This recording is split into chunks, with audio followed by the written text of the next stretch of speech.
Assalamualaikum warahmatullahi wabarakatuh. Ashama harkafuun hordoftootaa fi kabajamtoota kee akkam nagaa jirtu.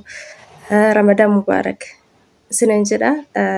Ramadaan akkamitti isiniin jiraan. Isiniin jedha keessatti warri biyya namaa jirtan warri mana madaamii jirtan yeroo kana hin ulfaata jechuudha.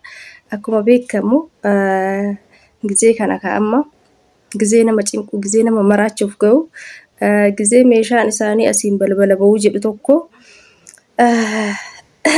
Rabbiin isin haa laaffisuun isiniin jedha wallaahi. Akkasumallee gaafii hedduu nagaafattantu jira obboleeyyan kiyya gara keessaatiin jechuudha. Gaafii sanirratti deebii isinii qabadheetiin dhufee irraa fayyadamtan jedhee abdii qaban isiniin jedha. Innis maal seetanii ijoolleen baay'een jechuudha.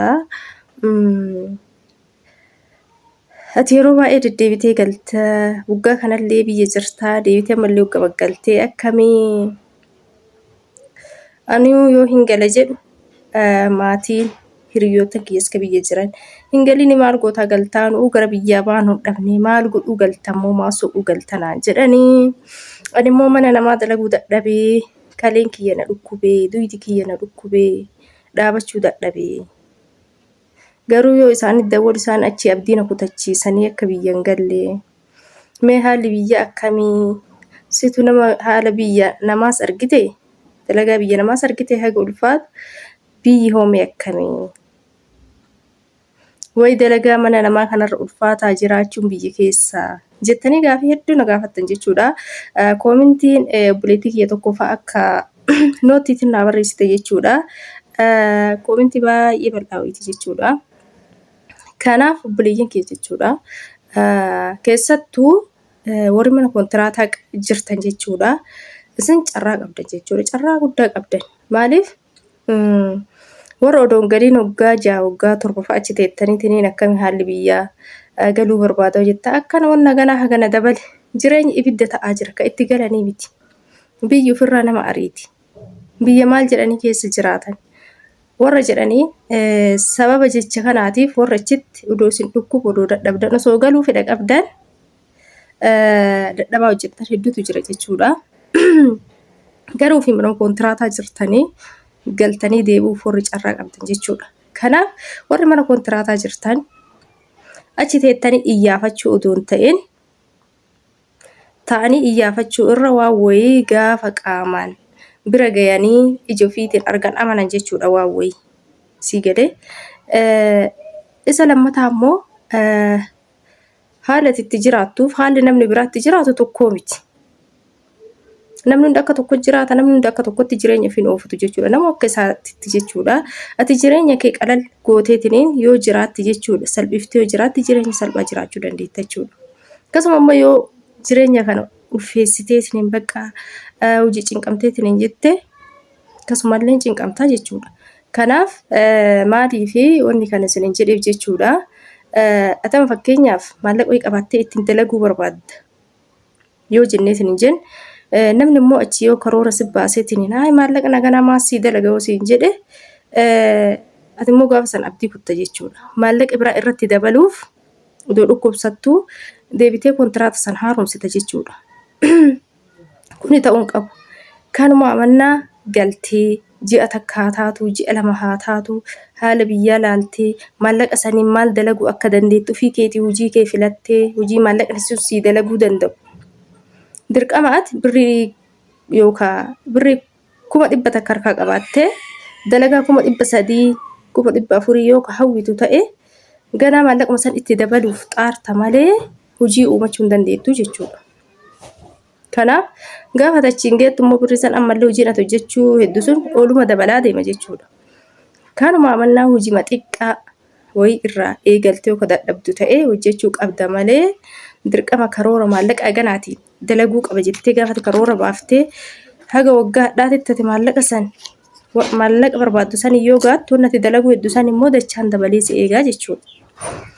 Kanaaf ijoolleen keenyaa akkasanii obboleeyyan kiyyaa jedhuun irraa ka'e jechuudha. Maas seetanii taa'anii gubachuurra dhaqanii hubachuu yaa waan jedhu Oromoon tokko jechuudha. Waan wayii ta'e shakkitee yookaan wanti si cinquu irra ofii keetii qaamaan dhayxee yoo hubatte irra amanta jechuudha. Gaafa san itti sin gaabbitu sin shakkisiisu jechuudha wannoyi. Kanaaf ijoolleen keenya warra odoo galuu dandeessan warri ji'a lama teettaniitiin heeyyama madaamii keessanirraa fudhattanii ji'a lama teettanii darsumaan siyyuu kutattanii warri odoo deebuu dandeettan achi teettanii ganaa nama iyyafattan jechuudha. Jireenyi dabalaa deema dhugaa isin himan isaanillee jechuun guyyaa guyyaa wanti hunduu dabalaa deema. Wanti hunduu addadaatuma deemaa jira jechuudha. Garuu namni biyyaa jiraataatuma jira. Dhugaa isin himuuf haga nuti jiraannu caala jiraatan jechuudha. Haga nuti uffannu caala uffatanii jiraataa jiran. Haga nuti nyaannu caala nyaatanii jiraataa jiran waan barbaadan jiranii jechuudha. Kanaaf haga nuti achi kolfinee dabarsinu caala kolfanii dabarsaa jiran jechuudha. Jireenyi waddadus. Kanaaf ijoolleen keenya jechuudha yeroo baay'ee achi teettanii iyyaafatu odoo hin taane waan iji keessan argitan amantan jechuudha fudhattan jechuudha. Isatu isinii fudhatamallee waan ta'eef galaati ilaalaa.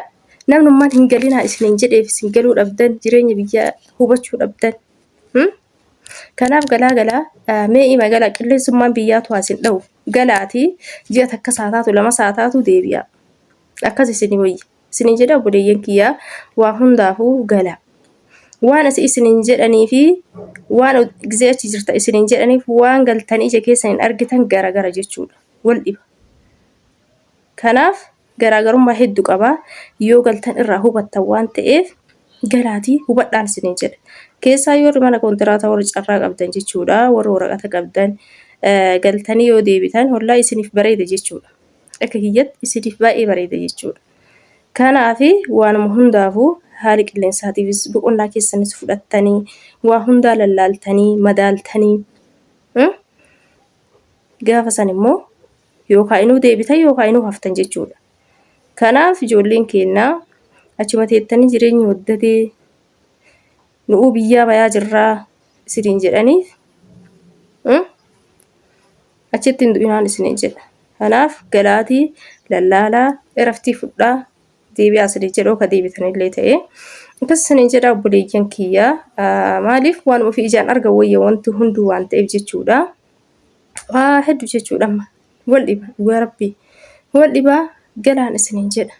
Galaa dhugaa galuu isinii wayya galaatii lallaalaa deebi'aa. Akkasii kanaaf obboleeyyan kiyyaa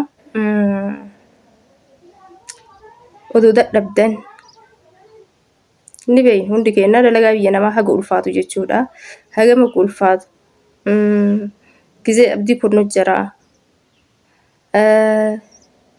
waca isaanii irraan hojii isaanii akkasii gizee san dadhabbima keessan kana ayyuu galaa harbaafataa odoo hojjettanii wayyaa. Kanaan isin jedha obboleeyyan kiyyaa mee galaatii lallaalaa yoo deebitanillee itti deebi'aa isiniin jedha.